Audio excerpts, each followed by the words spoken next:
Whether you're thinking of divorcing your narcissistic spouse, right in the middle of it, or have finalized your divorce, the tactics are the same. If this sounds like you need to know about Christine Hammond's new masterclass series, How to Survive a Divorce with a Narcissist. In this 4-hour video series, Christine Hammond introduces the toxic tactics that narcissists use to abuse, humiliate, and manipulate you, and teaches you exactly how to recognize these tactics and navigate through them with mastery and confidence. How to Survive a Divorce with a Narcissist is a deep dive, a masterclass that'll show you how narcissists use tactics like bait and switch, scare tactics, roller coaster ride, and child's play. It's How to Survive a Divorce with a Narcissist, a 4-hour recorded video masterclass with Christine Hammond. For more information or to purchase today, just go to growwithchristine.com/narcissism. That's growwithchristine.com/narcissism. This masterclass will change your life. Again, that's growwithchristine.com/narcissism.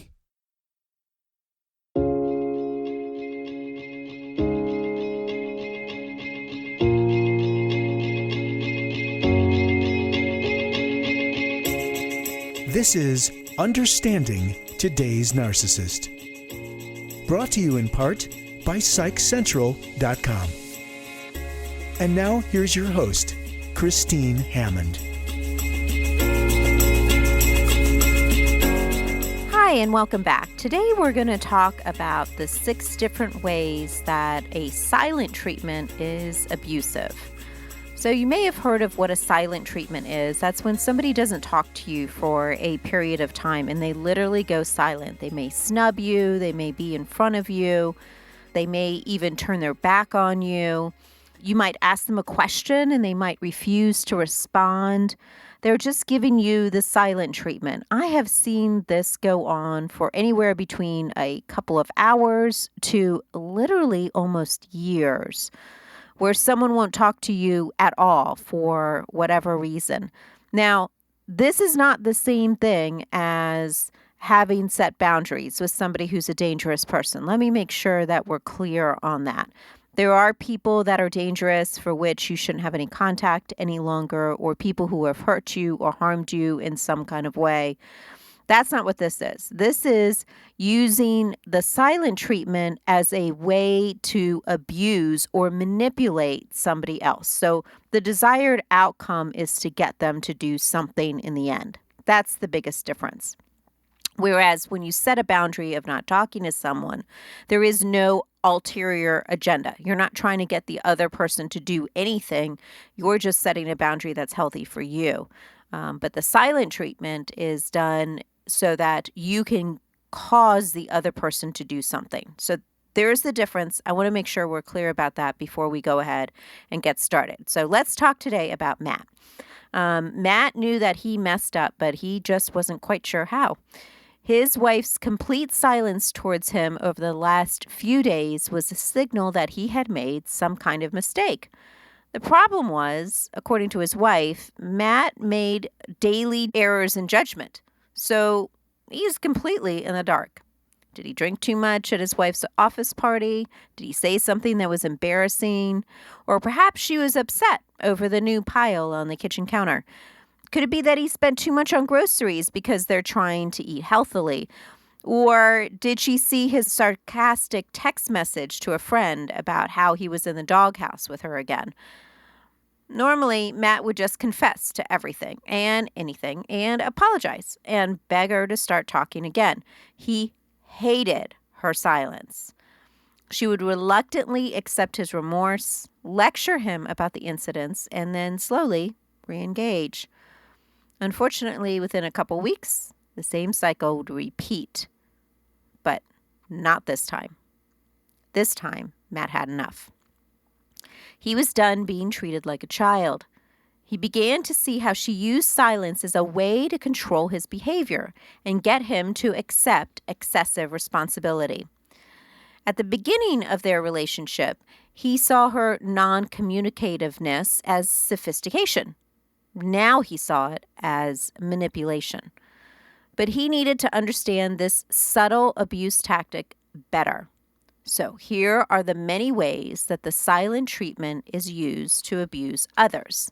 And we're going to go over 6 of those ways. Number 1, ignoring. Giving a person the cold shoulder or ignoring is done by dismissing the person or even disregarding their existence. It is used as a way to devalue a person and establish a hierarchy of superiority in favor of the abuser. For instance, paying no attention to a person as if they were not present, discounting a comment as if it was not heard, forgetting about an event as if it was never scheduled, or looking down on a person as if they were stupid. That was ignoring. That was number 1. Number 2, evading. Instead of flat ignoring a person, an abuser might evade, stonewall, or shrink from communication.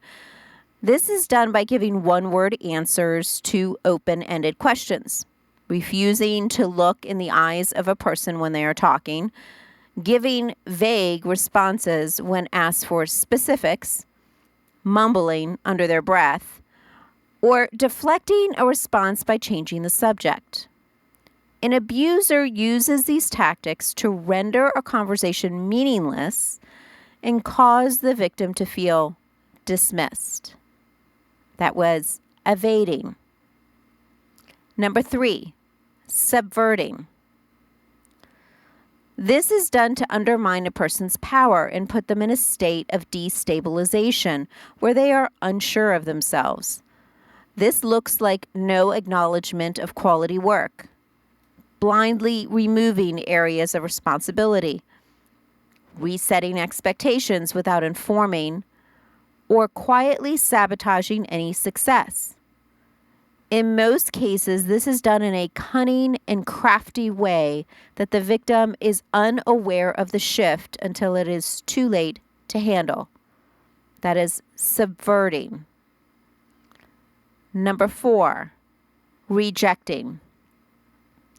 In an intimate relationship, physical refusal of affection is a subtle form of rejection.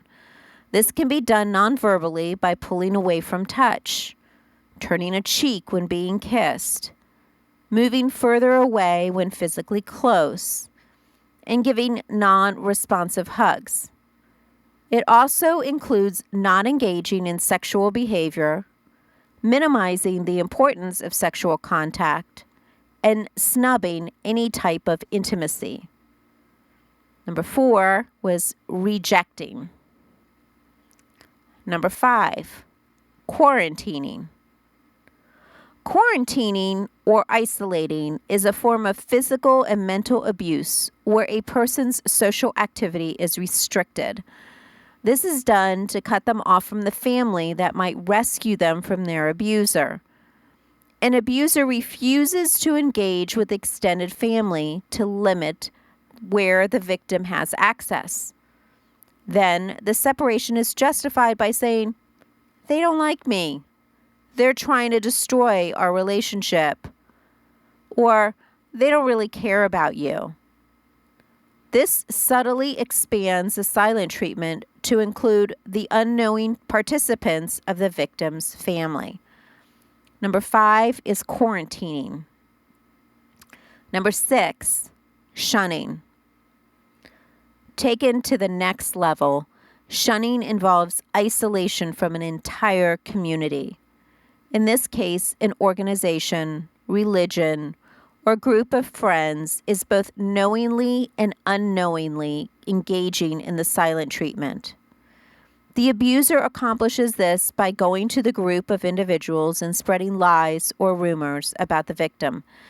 Usually the statements demonstrate an inconsistency with the belief system of the group.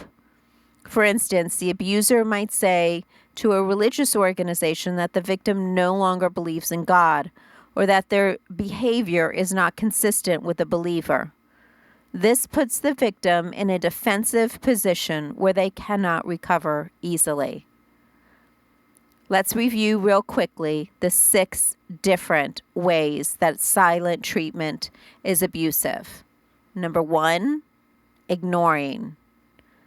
Number 2, evading. Number 3, subverting. Number 4, rejection. Number 5, quarantining. And number 6, shunning. Understanding the different silent treatment abuse tactics was actually the beginning of the end for Matt's relationship with his wife.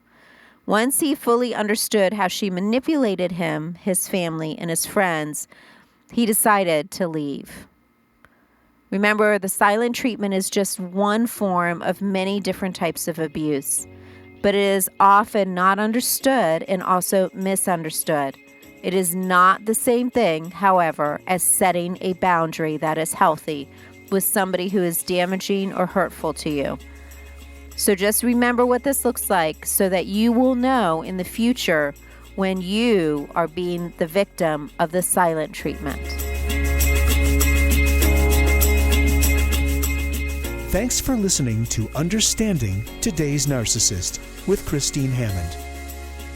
Brought to you in part by PsychCentral.com. For more information, visit growwithchristine.com.